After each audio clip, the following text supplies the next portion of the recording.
आपको कैलकुलेशन लिख लिख के दिखाता हूँ। तो मैंने आपको पिछले क्लास में बताया था कि किस सेल में कितने सब सेल होते हैं। इसका तरीका सबसे अच्छा ये होता है क्या आप सिंपली क्या करो कि जिस नंबर की सेल है उसमें जो सब सेल है उन्हीं को आप लिखते चले जाइए। हमने आपको पिछले क्लास में बताया था कि फर्स्ट सेल में ओनली वन सब सेल होती है 1s, सेकंड में 2 सब सेल होती है S and P, ऐसे थर्ड में 3 होती हैं और फोर्थ में और बाकी सब में 4 सब सेल होती हैं। वैसे लिख दिया जाता है कि मैं लिख के दिखा रहा हूँ। तो पहले क्या करेंगे आप यहाँ पर फर्स्ट सेल यानी आपने यहाँ पे लिख दिया, पहले 1s लिख दिया, मान लो कि फर्स्ट सेल किया सब सेल हो गई, उसके नीचे और 4f हो जाएगा। ऐसे बाकी सब में भी आपको 4 ही SPDF बताना है। तो अब क्या हो जाएगा हम लोग का आगे नीचे ऐसे 5s, 5p, 5d और 5f हो जाएगा। Similarly we will get 6s, 6p, 6d और 6f हो जाएगा। और इसी तरह से आप 7th में आप लिख सकते हैं तो 7s हो जाएगा, 7p हो जाएगा, 7d और 7f ऐसे बना लिया जाता है। तो बस इतनी सी बात आपको याद रखनी है कि फर्स्ट सेल लेकर के और फोर्थ सेल में जितने नंबर की सेल उसमें उतने सब सेल होते हैं। फर्स्ट सेल में खाली S सब सेल होता है, एक ही होता है। सेकंड में तो 2 हो गया तो वहां 2 सब सेल हो जाएंगे S और P। थर्ड में आपका 3 हो जाएगा SPD और फोर्थ से लेके बाकी सब में आपको ऐसे SPDF भर लेना होता है। अब इसके बाद क्या करना है, सिंपली देखिए ऐसे क्रॉस पे आप इसको करिए। ये इलेक्ट्रॉन के इंटर करने का पाथ ही रास्ता है। रास्ता मतलब क्या हुआ कि पहले इलेक्ट्रॉन कहां जाएगा, फर्स्ट सेल के सब सेल में जाएगा। उसके बाद देखिए कहां जाएगा, फिर आपका इलेक्ट्रॉन सेकंड केस में जाएगा। फिर आपका देखिए ये पाथ हुआ सेकंड के P में, फिर थर्ड के S में जाएगा, फिर आपका 3P, फिर 4s। ये सब पाथ होते हैं इलेक्ट्रॉन के एंटर करने के। और ये सिंपली एक ट्रिक है जिससे कि हम इलेक्ट्रॉन एंटरिंग पाथ या सीक्वेंस हम sequence of different shells and सब सेल हम पता कर लेते हैं। यही पर आके अपना काम पूरा हो जाता है, आगे की जरूरत हमको नहीं पड़ने वाली है। तो अब आप क्या करेंगे, ये पहले बनाना सीख लीजिए कि कैसे बनाया जाता है और बनाने के बाद आपको ये सीक्वेंस याद कर लेना पड़ेगा। मान लीजिए केस कभी भूल गया तो आप सीक्वेंस अपना फिर दोबारा बना लीजिएगा, लेकिन बेटर होगा आप इसको याद कर लें। तो हमने जैसे बनाया है, अब देखिए इसी को मैं यहाँ पे लिख दे रहा हूँ और ये हमको लर्न भी कर लेना चाहिए। प्रैक्टिस करेंगे बाद में अपने आप लर्न हो ही जाता है। तो पहले इलेक्ट्रॉन कहाँ जाएगा, पहले 1s में जाएगा। ये हमारा सीक्वेंस ध्यान दीजिए, पहले हमारा इलेक्ट्रॉन जाएगा 1s में, मैं यहाँ से लिखता हूँ 1s में जाएगा इलेक्ट्रॉन। फिर देखिए 2s है, ये आपका फिर 2s में इलेक्ट्रॉन जाएगा, यानी पहले 1s में जाएगा, इसके बाद से 2s में इलेक्ट्रॉन भरेगा। फिर आपका फिर देखिए रास्ता क्या है, फिर 2p में जाएगा, फिर 3s में जाएगा। आपको देखिए 2p हो गया, फिर यहाँ पर 3s हो गया, ये देखिए दिखाई साफ साफ। फिर ये रास्ता जाएगा 3p, इसके बाद 4s, 3p, इसके बाद से 4s में इलेक्ट्रॉन फिलअप होगा। इसके बाद से फिर 3d, 4p, 5s, आपका हो गया 3d, 4p, 5s में इलेक्ट्रॉन भरेगा। तो मैं यहाँ पहुंच गया। अब आगे यहाँ ये 4d, 5p, 6s, हम लोग का हो गया देखिए यहाँ पर 4d, 5p, 6s, ये हो गया हम लोग का। इसके बाद से 4f, 5d, 6p, 7s, 4f, फिर यहाँ पर 5d, फिर यहाँ पे 6p, 7s, 6p और 7s, ये हम लोग का हो जाएगा। और उसके बाद से फिर 5f, 6d और 7p, इसके बाद से हम लोग का हो जाएगा 5d। फिर यहाँ पर 7s के बाद क्या था, ये है 5f हम लोग का हो गया। उसके बाद 6d और फिर उसके बाद से 7p। ये सीक्वेंस आपको निकालना सीख लेना है, बड़ा आसान तरीका है। बस एक बात आपको याद करना है कि फर्स्ट से लेके फोर्थ तक जितने नंबर की सेल उसमें उतने ही नंबर की उतने सब सेल्स होती हैं। यानी फर्स्ट सेल में खाली एक ही सब सेल होता है 1s, उसके नीचे सेकंड सेल की सब सेल दी जाएंगी, ऐसे फिर थर्ड वाली लिख दी जाएंगी, और फिर ऐसे फोर्थ, फिफ्थ, सिक्स्थ और 7 सबकी सबसे लिख दीजिएगा। फिर ऐसे क्रॉस आपको ऐसे काटेंगे तो आपको ये पाथ भी मिल जाता है। इसको बनाना सीख लेना है हम लोगों को और इसके बाद से सीक्वेंस हमको रट लेना है। इसका मतलब सिंपली क्या हुआ ये जरा समझिए। मतलब इसका ये हुआ कि देखिए, अगर मैं थोड़ा सा एक सेंटेंस बोल दूं कि अफ्बा जो प्रिंसिपल है वो प्रिंसिपल ये कहता है कि electrons are filled in the order of their increasing energy levels. कि हमें कह सकते हैं in different shells and sub shells electrons are filled in the order, increasing order में इलेक्ट्रॉन भरे जाते हैं। मतलब ये हुआ कि जिस सब सेल की एनर्जी कम होती है वहां इलेक्ट्रॉन पहले भरा जाएगा, और जिसकी एनर्जी बाद होती है वहां पर इलेक्ट्रॉन बाद, जिसकी एनर्जी हाई होती है वहां इलेक्ट्रॉन बाद में भरा जाता है। और जब एनर्जी का लेवल सेम होता है उसका सेकंड रूल अप्लाई होता है। तो सारी बातें हम लोग बाद में पढ़ लेंगे। प्रेजेंट टाइम में इसका मतलब ये समझिए कि पहले आपका इलेक्ट्रॉन जो भरेगा वो फर्स्ट सेल के सब सेल भरेगा। मैंने आप लोगों को बताया भी था कि जो लेटर लिखे होते हैं SPDF, ये क्या बताता है? ये बताता है आपका सब सेल बताता है, ये बात आपको नहीं भूलना है। और जो ये नंबर होते हैं सब क्या बताता है? ये सेल बताता है। तो ये बात आपको समझना है कि जो भी हमने यहाँ लिखा हुआ है, जो उसमें डिजिट है, जो नंबर है, वो सेल को बताएगा, और जो लेटर है, कहीं पे S लिखा है, कहीं P लिखा है, कहीं D, कहीं F लिखा है, वो क्या बताता है? वो आपका सब सेल बताता है। इसका सिंपल सा मतलब ये हुआ कि पहले फर्स्ट सेल की S सब सेल में इलेक्ट्रॉन भरे जाएंगे, उसके बाद से सेकंड सेल के S में भरे जाएंगे, फिर सेकंड के P में भरे जाएंगे, फिर थर्ड के S में इलेक्ट्रॉन भरे जाएंगे। तो ये सीक्वेंस आपको इस तरीके से बनाना सीख लेना है, और फिर आपका सीक्वेंस आपको लर्न कर लेना चाहिए। तो ये अगर आप ये काम कर लेते हैं तो अब आप किसी भी एटम का इलेक्ट्रॉनिक कॉन्फ़िगरेशन आसानी से आप लिख सकते हैं।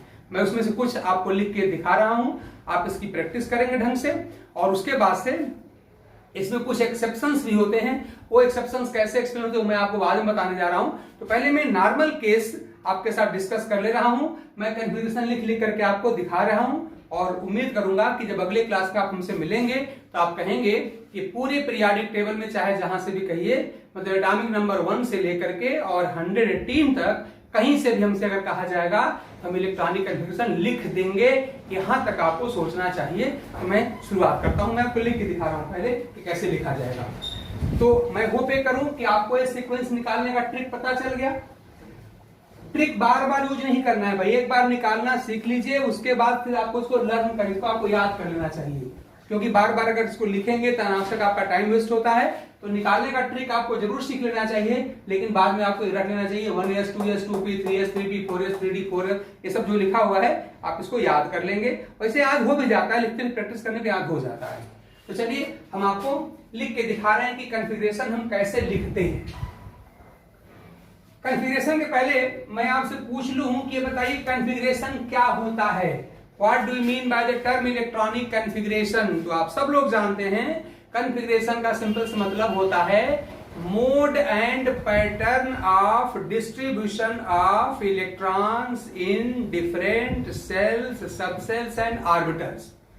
मतलब डिफरेंट सेल, सब सेल और ऑर्बिटल में जो इलेक्ट्रॉनों के जो बंटवारे का जो मोड है, पैटर्न है, तरीका है, उसी को हम कहते हैं इलेक्ट्रॉनिक कॉन्फ़िगरेशन।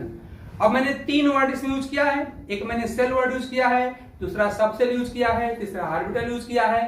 तो आपसे जिस लेवल का कॉन्फ़िगरेशन कहा जाएगा उसका नाम आप ले लीजिएगा। जैसे मान लीजिए हमसे एक जनरल पूछा गया कि क्या है, तो हमने तीनों नाम इकट्ठे ले लिया। हमने कहा कि डिफरेंट सेल, सब सेल और ऑर्बिटल में इलेक्ट्रॉनों के बंटवारे का, इलेक्ट्रॉनों के डिस्ट्रीब्यूशन का जो पैटर्न होता है उसी को इलेक्ट्रॉनिक कॉन्फ़िगरेशन कहते हैं। ये बात हो गई। लेकिन कोई कहे कि नहीं बताओ खाली सेल की बात करो, तब क्या बताएंगे कि electronic configuration simply describes the pattern of distribution of electron in. अगर सेल कहता तो सेल कह दीजिए, सब सेल पूछता तो वहीं पे आप इन के बाद सब सेल जोड़ दीजिए, और ऑर्बिटल कहता तो आप ऑर्बिटल जोड़ दीजिए, तीनों इकट्ठे कहता है तो तीनों इकट्ठे कर दीजिए। तो आपको बस यूं समझना है कि एटम में डिफरेंट सेल्स होती हैं, सब सेल होती हैं, ऑर्बिटल होती हैं, उन्हीं में इलेक्ट्रॉन का बंटवारा करना है, और उसी बंटवारे के पैटर्न को ही हम इलेक्ट्रॉनिक कॉन्फ़िगरेशन कहते हैं। ठीक, अब हमको जो सबसे अधिक जो जरूरी पड़ता है वही अम्बा प्रिंसिपल का यूज करके और सबसे में बंटवारा हम लोग कर रहे हैं। अब देखिए जरा सा, तो ये सीक्वेंस आपको याद करना है। अब सपोज करिए कि मान लीजिए किसी ने कहा कि एटॉमिक नंबर हमको यहाँ पर 34 दिया गया, एटॉमिक नंबर 34, थोड़ा बड़ा नंबर लेते हैं, बहुत छोटे से काम नहीं चलता है, तो हम 34 ले रहे हैं। हालांकि आप किसी को ले सकते हैं, हमको तो सीखना है एटॉमिक नंबर 1 से लेकर के और 118 तक का, चाहे कोई जहां से पूछ ले। हमने 34 इसी में से लिया, 34 तक का हमको लिखना है मान लीजिए। तो आप क्या करो सिंपली कि आप इसी में से सीक्वेंस ऐसे देख के लिख डालिए, आपको याद होगा नहीं। तो हम तो क्या लिख रहे हैं, हम लिख रहे हैं पहले यहाँ पे 1s में इलेक्ट्रॉन जाएगा, हम देख ही रहे हैं, इसके बाद से 2s में जाता है, फिर 2p में जाता है, फिर यहाँ पे 3s में जाएगा, फिर यहाँ पर 3p में जाएगा, फिर यहाँ पर 4s में जाएगा, फिर यहाँ पर 3d में जाएगा। ये पूरा सीक्वेंस आपको याद होना चाहिए। इसके साथ साथ एक बात आप और याद कर लो हमने आपको कल बताया था पिछले क्लास में कि यह सब सेल की मैक्सिमम इलेक्ट्रॉन होल्डिंग कैपेसिटी 2 होती है। पी के लिए कहा था कि ये वैल्यू जो होती है कितनी होती है, सब में 4 जोड़ते जाइए, कितना हो जाएगा पी में आपका यहाँ पर 6 हो जाएगा। डी में मैंने कहा था कि 10 इलेक्ट्रॉन भर सकते हैं और F can have a maximum of only 14 electron, ये बात हमको पता है। अच्छा, दूसरी बात, एक बात और आपको समझना है कि this is the maximum number of electron which can be filled in A given subshell. ये मैक्सिमम नंबर ऑफ इलेक्ट्रॉन है और किसी सबसेल में मैक्सिमम नंबर ऑफ इलेक्ट्रॉन रहे कोई जरूरी नहीं है।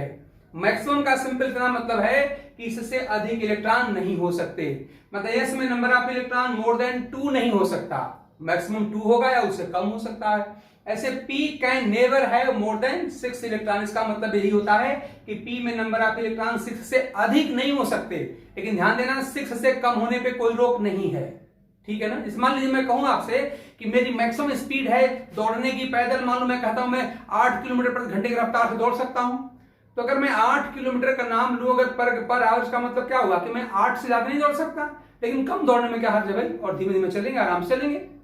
ऐसे मान लो मैं कहता हूं मैं मैक्सिमम 50 किलो का वजन उठा सकता हूं, इसका रियल मतलब क्या होगा कि हम 50 केजी से अधिक का वेट नहीं उठा पाएंगे, लेकिन कम उठाने में क्या हर्ज है, तो और आसानी से उठेगा। तो मैक्सिमम का मतलब है कि this limit can not be exceeded, इसको हम पार नहीं कर सकते, लेकिन कम करने पे कोई हर्ज नहीं है। वही बात सिंपल यहां पर है कि कोई कहता है कि डी में मैक्सिमम 10 इलेक्ट्रॉन रह सकते हैं, तो इसका सिंपल सा मतलब है कि 10 से अधिक नहीं हो सकते, लेकिन कम करने पे कोई रोक नहीं है, कम होता है, कम रहेगा, इसमें कोई प्रॉब्लम नहीं है। हाँ, लेकिन अगर मेरे पास अवेलेबिलिटी ऑफ इलेक्ट्रॉन रहेगी तो हम मैक्सिमम कैपेसिटी के साथ भरेंगे, और अगर घटेगा तो कम कर देंगे, कोई हर्ज नहीं है इसमें। तो वही मैं करने जा रहा हूं, देखिए जैसा, तो अभी जब लिखेंगे तो आपको भी आइडिया लग जाएगा कि कहां तक हमको लिखना है, ठीक। अब ये नहीं कि 34 कहा और लगे पूरा का पूरा आप सारा लिखने लगे, तो सब लिखोगे तब तो अगर मैं 7p में अगर मैं 6 यहां मैं भर दूंगा तब तो नंबर ऑफ इलेक्ट्रॉन है 118 हो जाएगा। तो हमको 118 तक भी पहुंचना नहीं है, हमको तो खाली बस 34 कहा गया, तो लिखते समय आपको खुद आइडिया लग जाएगा कहां तक हमको लिखना चाहिए। तो हमको आइडिया है कि यहां तक आके आपका यहां पर आपका 3D और यहां पर 4p यहां तक आके पूरा हो जाएगा। आप ये भी शुरू करिए, आपको भी आइडिया लग जाएगा, हम तो तरीका से बता रहे हैं। तो मान लीजिए चलो शुरू में आप चाहो थोड़ा ज्यादा लिख लो, कोई फर्क नहीं पड़ता, थोड़ा और बढ़ा देना है। चलिए हम यहाँ पर 5s भी लिख दे रहे हैं, हम यहाँ पर चलिए 4d भी लिख दे रहे हैं, चलो हम यहाँ पर 5p भी लिख दे रहे हैं, कोई नहीं, लिख दीजिए। ये लिख दिया आपने। मैं बार बार आपसे कह रहा हूं कि जो नंबर लिखा है वो सेल बताता है, बगल में लिखा है सब सेल बताता है। इन सब सेल की मैक्सिमम इलेक्ट्रॉन होल्डिंग कैपेसिटी आपको गिवन है, आपको पहले से पता है कि एस की मैक्सिमम कैपेसिटी 2 होती है, पी की 6 होती है, डी की 10 होती है और एफ की 14 होती है। फिर एक बात मैंने आपसे और कह दिया कि this is the maximum number of electron which can be accommodated in given types of subshell. ये इलेक्ट्रॉनों की अधिकतम संख्या है जो इन सबसेल में भरी जा सकती है। इलेक्ट्रॉनों की संख्या प्रैक्टिकली अधिकतम हो मैक्सिमम हो कोई जरूरी नहीं है, ये मैक्सिमम से लेकर के और कम भी हो सकती है। उसी प्रिंसिपल का हम लोग यूज यहां पर करने जा रहे हैं। अब क्या करना है आपको, नंबर ऑफ जो इलेक्ट्रॉन होता है वो इसी सबसेल के ऊपर भरा जाता है। तो जहां भी आपको एस मिलेगा 2 भरिएगा, पी में पी आएगा वहां 6 भर दीजिए, डी आता है वहां पे 10 भर दीजिए, एफ आता है वहां पर 14 भर दीजिए। तो इलेक्ट्रॉन ऐसे ऊपर भरते जाइए और काउंट करते जाइए, जहां पर आपको रिक्वायर्ड नंबर मिले वहीं पे रुक जाना है, ठीक। तो शुरू में मैक्सिमम नंबर ऑफ इलेक्ट्रॉन जो दिया हुआ है यही आपको भरना है, काउंट करते जाना है, जहां पर आपका नंबर आप मिल जाएगा रिक्वायर्ड नंबर वहीं पर आपको रुक जाना है। और आप देखेंगे कि जो सबसे अंतिम वाली सबसेल आएगी उसमें इलेक्ट्रॉन फुल फिल्ड भी हो सकते हैं, मतलब वो सबसेल पूरी भर भी सकती है या अधूरी भी रह सकती है, लेकिन पहले के जो सबसेल है सब में इलेक्ट्रॉन पूरा भरा जाएगा। तो चलिए भरते हैं, इसमें क्या इलेक्ट्रॉन भर दें, आपका 2 इलेक्ट्रॉन भर जाएगा। देखिए इलेक्ट्रॉन ध्यान देना ऊपर भरा जाता है, इलेक्ट्रॉन यहीं पर ऊपर यहां भरे जाते हैं, तो इसको हम पढ़ते हैं 1s2। इसका मतलब क्या हुआ कि s subshell of first shell has 2 electron, यानी फर्स्ट सेल के यस सबसेल में 2 इलेक्ट्रॉन है, यही इसका मतलब होता है। यही काम आगे बढ़ाते जाइए, जहां भी एस आए 2 भरिए, पी आए 6 भरिए, डी आए 10 भरिए, भरते जाइए। यदि आपका एस है, अच्छा एक बात और ध्यान देना, कुछ चाहे वो एस फर्स्ट सेल की हो, चाहे वो सेकंड सेल की हो, चाहे एस आपकी थर्ड सेल की हो, चाहे फोर्थ सेल की हो, जहां भी एस आएगा हम 2 इलेक्ट्रॉन ही भरेंगे मैक्सिमम। पी चाहे किसी का भी होगा उसमें हम 6 इलेक्ट्रॉन ही भरेंगे या उससे जरूरत पड़ने पर कम कर देंगे। तो ये सेल से मतलब नहीं है, बस सब सेल से मतलब है। ये इसमें आएगा तो 2 भरेंगे, चाहे एस किसी का भी हो। तो जब 1 का एस रहा तब भी हमने 2 इलेक्ट्रॉन फिलअप किया, और यहाँ पे सेकंड का एस है, यहाँ पर भी आप 2 इलेक्ट्रॉन ही भरेंगे। इसको जोड़ते जाएंगे, 2 + 2 हमारा 4 हो गया। अब देखिए पी आ गया, तो पी में 6 इलेक्ट्रॉन भरना है ना, तो पी में 6 इलेक्ट्रॉन यहाँ भर दीजिए। अगेन आपका ऐसा आ गया, अगेन 2 इलेक्ट्रॉन यहाँ फिल करेंगे। फिर पी आ गया, यहाँ 6 इलेक्ट्रॉन फिल करेंगे। फिर ऐसा आएगा, 2 इलेक्ट्रॉन फिल कर देंगे। डी आएगा, यहाँ पे 10 इलेक्ट्रॉन फिल कर देंगे।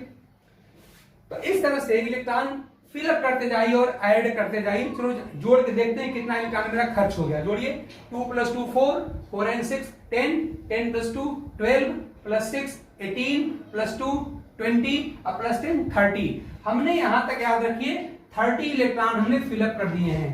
प्रैक्टिस जब आप कर लोगे तो आपको भी याद हो जाएगा कि 3D में पहुंचते हुए 10 हमारे 30 इलेक्ट्रॉन भर जाते हैं।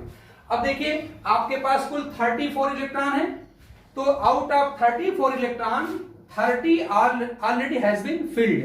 34 में से 34 में से हमने 30 को फिलअप कर दिया। अब मेरे पास बचे कितने? मेरे पास खाली 4 ही बचे हैं ना, ध्यान दीजिए।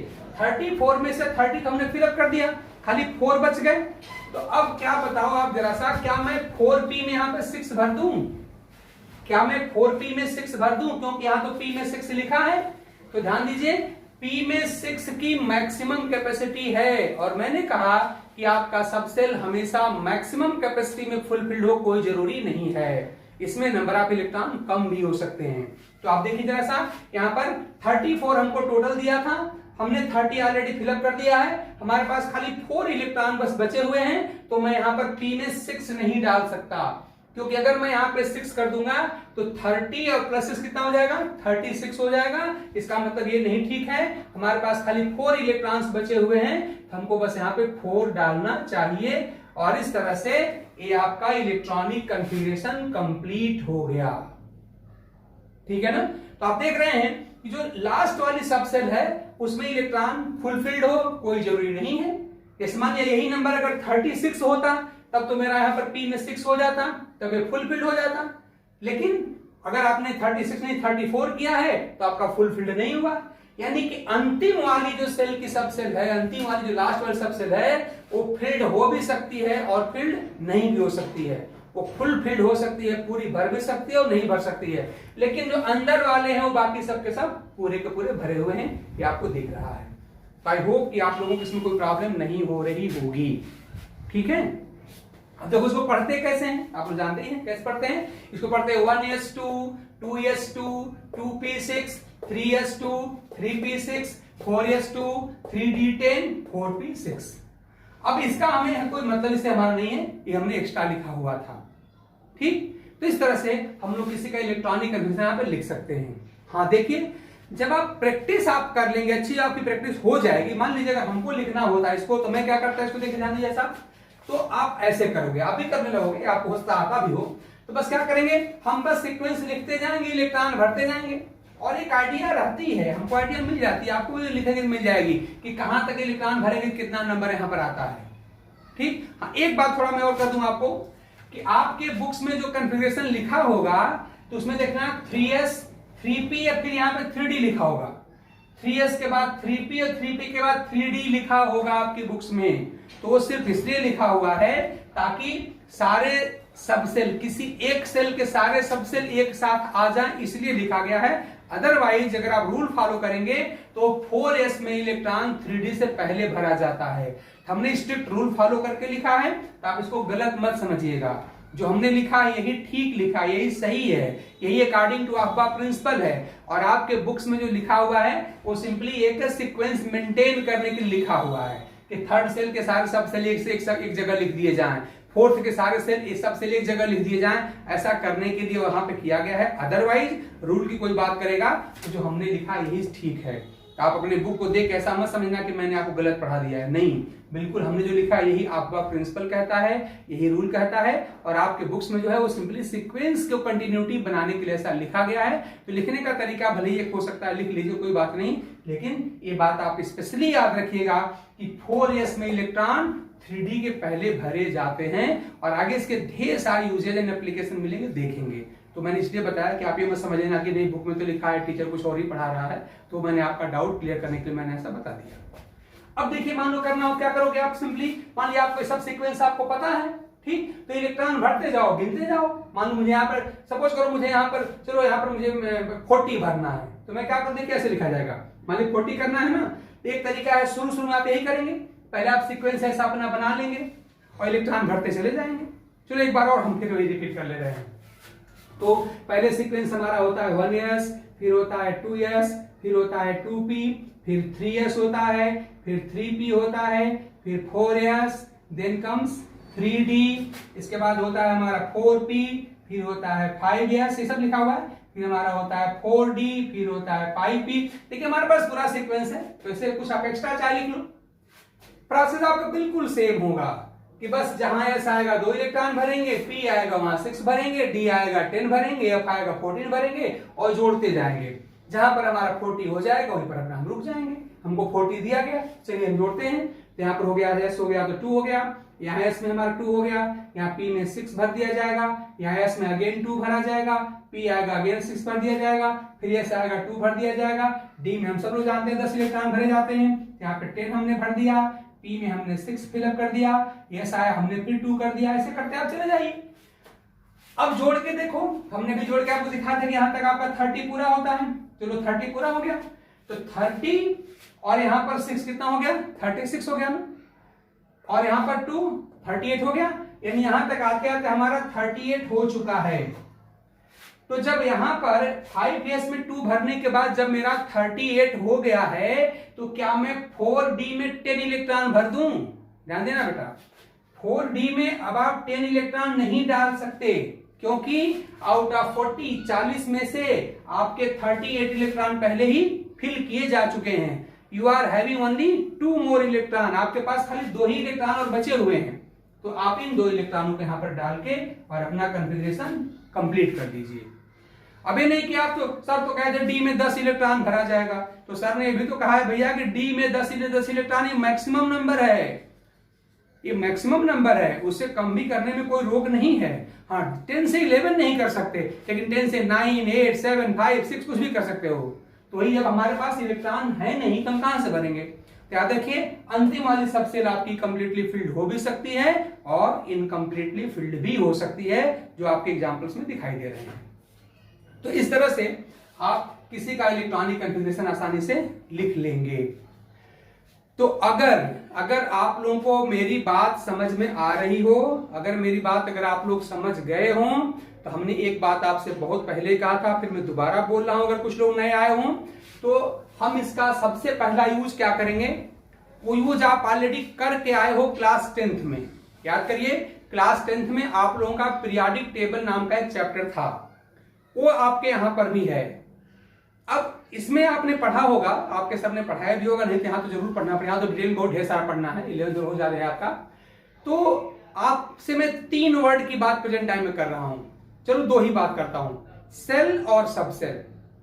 मुझे ये आपसे जानना है कि कोई इलेक्ट्रॉन का नंबर बता दिया जाए, मान लो मैं 10वां इलेक्ट्रॉन, 15वां इलेक्ट्रॉन, 50वां इलेक्ट्रॉन, यूं समझ लो कि मैं यहां पर फर्स्ट से लेकर के और 118 तक, ध्यान देना हमारी रेंज कहां से कहां तक है।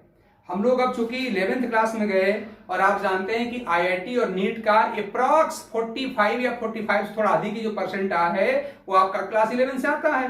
तो अब तो हमें थोड़ा सा भी बढ़ चढ़ के बात करनी पड़ेगी, और हमें अब क्या सोचना है कि चाहे कोई हमसे फर्स्ट इलेक्ट्रॉन पूछे, चाहे 118वां इलेक्ट्रॉन पूछे, मतलब कुछ भी हमसे पूछेगा 1 से 118 के बीच में, तो हम बता लेंगे कि किस नंबर का इलेक्ट्रॉन किस सेल। देखो भाई 4 बात हमको इनफैक्ट चाहिए, जिसमें से 2 अभी हम करने की कंडीशन में है, 2 अभी नहीं कर पाएंगे। हाँ क्या चाहिए हम बता दे रहे हैं आपको, हमको किसी भी इलेक्ट्रॉन एटॉमिक नंबर 1 से लेकर के और 118, 1 से लेकर 118 तक का कोई भी इलेक्ट्रॉन हमसे दे करके उस इलेक्ट्रॉन का सेल, उसका सबसेल, उसका ऑर्बिटल और उसका डायरेक्शन ऑफ स्पिन, इन चारों में से कुछ भी पूछा जा सकता है, या ये चारों का चारों हमको पता करने आना चाहिए।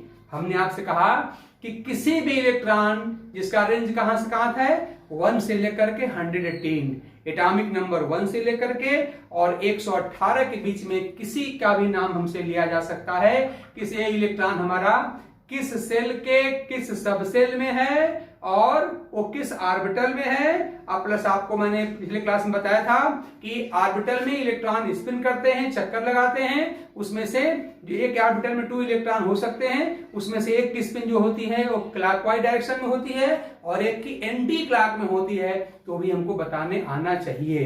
तो आप जानते हैं कि ऑर्बिटल में इलेक्ट्रॉन को फिलअप करने के लिए हुंड्स लॉ चाहिए होता है, जो भी मैंने आपको नहीं पढ़ाया है। अगर आप पहले से जानते होंगे बहुत अच्छी बात है, नहीं जानते हैं तो आपको हम बताएंगे।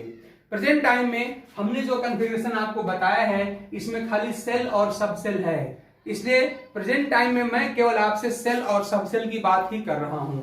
ना तो मैंने आपको पॉलीज एक्सक्लूजन लॉ पढ़ाया हुआ है और ना हमने हुंड्स लॉ पढ़ाया है, इसलिए जो बाकी दो चीजें हैं वो मैं अभी आपसे नहीं पूछ रहा हूं। हाँ, हालांकि उसको हम लोग जान लेंगे और उसका अगले क्लास में जान ही लें। तो प्रेजेंट टाइम में तो मैं आपको 2 चीज ऑलरेडी बता चुका हूं कि सेल क्या है, सब सेल क्या है, इसमें इलेक्ट्रॉन कैसे भरे जाते हैं। तो अगर आप लोग इस बात को समझ रहे हैं तो हमको जल्दी से जरा बता दीजिए कि किसी एटम का 14वां इलेक्ट्रॉन, याद रखिए मैं आपसे पूछ रहा हूं कि किसी एटम का 14वां इलेक्ट्रॉन किस सेल के किस सब सेल में है।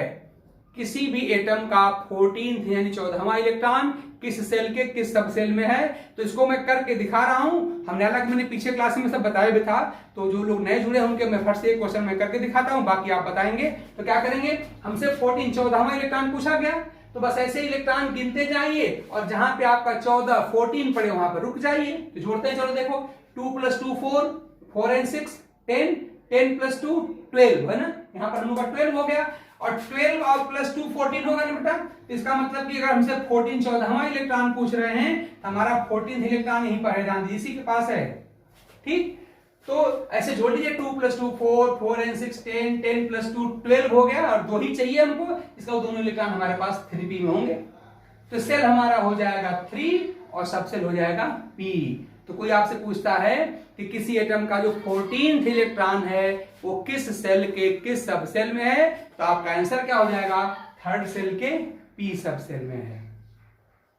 ठीक, अब आप हमको जरा जल्दी बताइए, मुझे पूछना है 23rd electron, find the shell and subshell of 23rd electron in the atom.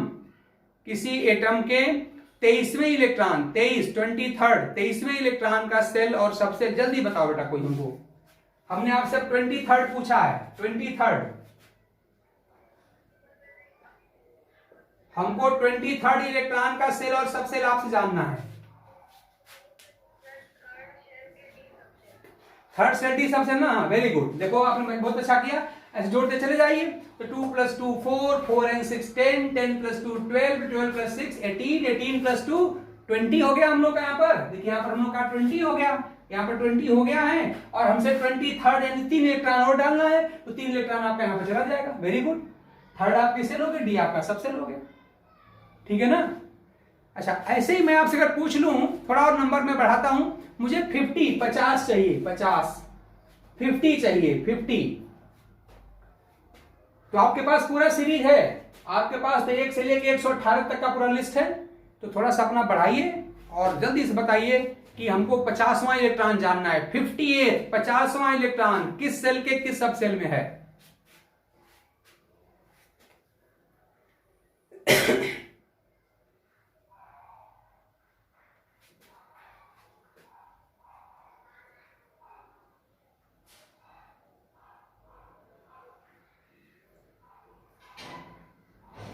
को हम देखो 50 तक बढ़ा सकते हैं। देखिए मैं इसको 50 तक बढ़ा दे रहा हूं, आपने कर भी लिया होगा।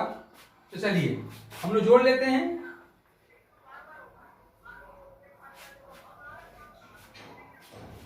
हाँ बताओ बेटा, कोई बता रहा है क्या।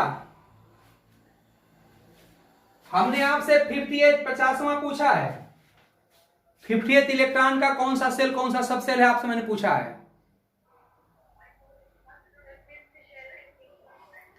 5th cell and